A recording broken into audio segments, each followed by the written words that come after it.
Pemirsa, perempuan yang satu ini memang hobi traveling sejak kecil. Ia bahkan kerap disuruh menceritakan pengalamannya lewat tulisannya. Kita panggil langsung Astari Ratnadia. Selamat datang, Astari. Halo. Panggilannya Tari ya? Iya, Tari. Oke, nah sebelum kita ngobrol-ngobrol, pemirsa kita simak dulu liputan yang berikut ini.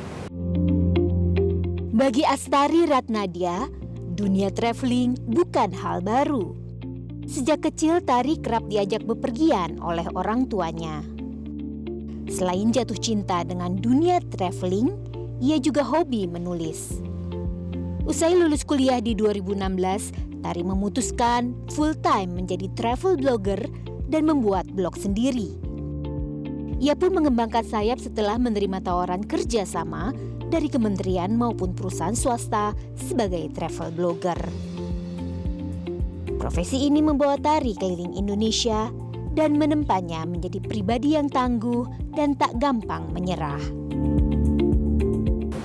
Nah itu dia sedikit tentang Astari. Kalau Tari awalnya memang blogger ya katanya? Iya, Gimana awalnya tuh emang ceritanya? mulainya dari blogger. Jadi pertama kali itu aku ikut lomba nulis tahun 2013. Hadiahnya itu berangkat ke Flores. Jadi dipilih 3 fotografer dan 3 penulis. Sedangkan aku masih anak bawang banget kan waktu itu. Masih muda ya berarti Masih ya? muda banget dan Kuliah, tiba-tiba masih kuliah atau udah kerja masih kuliah. waktu itu? Masih kuliah? Masih kuliah. Paling muda dan semuanya itu udah berumur istilahnya. Terus dari situ ngelihat yang penulis, mereka udah ada blog sendiri. Terus kayak yang mereka aja bisa, kenapa gue nggak bisa gitu. Akhirnya bikinlah 2014, mulai nulis-nulis segala macam. Terus kayak ternyata nulis itu asik loh. Karena kan dulu kan zaman kecil kayak nulis cerita perjalanan kita kalau misalnya mudik aja gitu, sama cerita sehari-hari.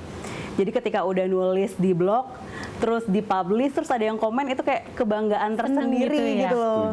Padahal kan awalnya kan kayak, aduh tulisan gue bakal dibaca orang nggak, tulisan gue bermanfaat atau enggak. Terus tiba-tiba akhirnya 2015 udah mulai masuk tuh beberapa tawaran buat traveling bareng, traveling gratis gitu. Sebagai blogger atau sebagai travel blogger. Instagram travel blogger? Sebagai travel blogger. Aku mulainya dari blog. Gitu. Jadi sampai saat ini masih ngeblog juga? Iya, masih ngeblog. Bedanya apa sih menceritakan cerita-cerita kamu lewat blogging sama lewat Instagram? Pengalamannya itu gimana? Oke, kalau misalkan di Instagram itu kan orang lebih ngelihat foto. Gitu kan, yang pertama kali dilihat adalah foto, sedangkan caption itu paling nggak terlalu banyak. Sedangkan kalau misalnya di blog, aku tuh banyak banget tulisannya, pengalaman, tips segala macam, dan itu terindeks di Google. Jadi walaupun setahun ke depan, 10 tahun ke depan itu tetap masih ada tulisan aku gitu. Sedangkan kalau misalnya Instagram tuh agak sulit terindeks di Google. Betul. Gitu. Tadi lebih nyaman yang mana? Kalau misalnya untuk semuanya dari awal produksi, nulis, terus motret segala macam, lebih nyamannya di blog sih. Lebih nyaman di blog, lebih tapi nyaman di blog. sekalian di Instagram Sekalian juga di gitu Instagram ya? juga. Jadi saling mendukung ya dua-duanya Iya, saling gitu mendukung. Dulu kan kita nggak pernah nyangka Instagram story yang kayak 15 detik, tiba-tiba dibayar. Ya nggak sih, Kak? Betul. Gitu kan? ya? Sekarang ada jadinya, 15 Sekarang detik pun dibayar? Yes.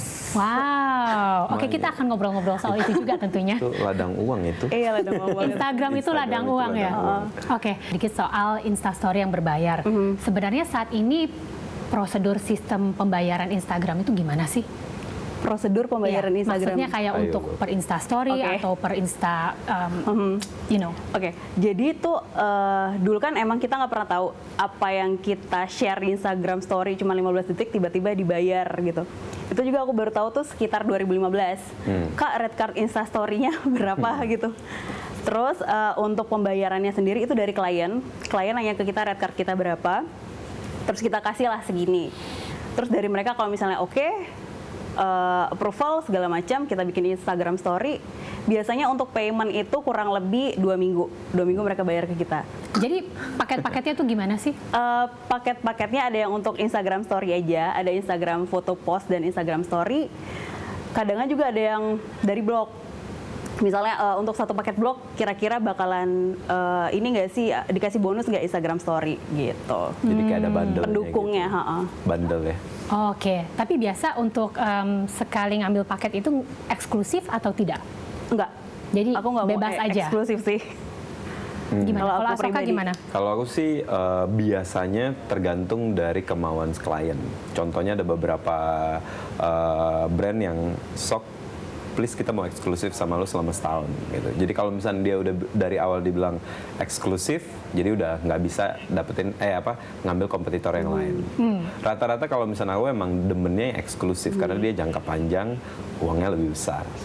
Oke, kita udah bicara soal uang, jadi sekalian aja kita nyemplung gitu ya, dive in aja gitu ya. Siap. Oke, kita kalau bicara soal angka, rata-ratanya itu berapa sih? Card rate ya? Tadi ngomongnya apa? Rate card. Card rate lagi. Rate cardnya berapa sih untuk satu Instagram post? Waduh. Ayo. Ayo, Gamsweet mungkin siapa duluan mau Oke, buka-bukaan? coba kakak senior. Kalau misalnya kalau saya itu tergantung dari brandnya. Jadi seperti yang tadi saya bilang, kalau misalkan dulu mungkin saya 100% traveling, jadi yang brand yang masuk itu terbatas. Paling kayak boleh sebut sih? Boleh. Ya. Minta izin terus, baik deh. Iya kan takut. Traveloka gitu kayak Wrangler, pergi-pergi semua segala macam. Itu yang kalau travel, kalau misalnya saya bundling kira-kira bisa 15 sampai 20 juta. Satu post. Satu post. Bundling maksudnya Satu tuh kayak bundling. misalkan kalau misalnya satu post saya di feed untuk foto 3 juta. Tapi kalau misalnya untuk video nggak pakai drone 7,5, pakai drone 15 juta. Wow. Kalau IG story saya 1,5 per satu IG story. Per 15 detik ya? Per 15 detik. Tapi yang tadi saya bilang ada bundling. Misalkan ngambil 3 foto, 1 video, terus Instastory biasanya saya kasih unlimited. Kalau misalnya diambil yang bundling, misalnya itu 25 juta atau 30 juta. Wow, Yang kayak wow, gitu. amazing sekali ya. Iya. Pantas aja tadi Asoka bilang Instagram itu ladang uang. Ya, Berarti memang klien-klien ini berani banget keluarin duit gitu ya? Dan ya itu tergantung dilihat juga dari engagement masing-masing sih. Mungkin kalau misalnya orang lihat, gila sih Asoka, dulu kan follower saya sekarang cuma kayak 19 ribuan gitu. Itu mahal banget gitu. Tapi it's okay, itu yang saya hargain diri saya gitu. Jadi mau murah silakan cari yang lain gitu, karena yang saya jual ini adalah kreasi saya, pikiran saya, dan saya tahu nilai jual saya di situ. Mungkin untuk beberapa orang mikir brand too much, but ya udahlah. Tapi sejauh ini Asoka pede gitu dengan harga yang Asoka pasang? Pede sih. Pede ya? Pede sih. Jadi dari 2000 berapa ya? Dari 2015 sampai sekarang ada aja yang nyangkut.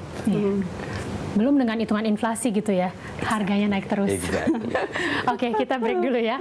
Pemirsa, bagaimana para travel blogger ini kemudian membangun brand sebagai travel blogger? Creative Money segera kembali.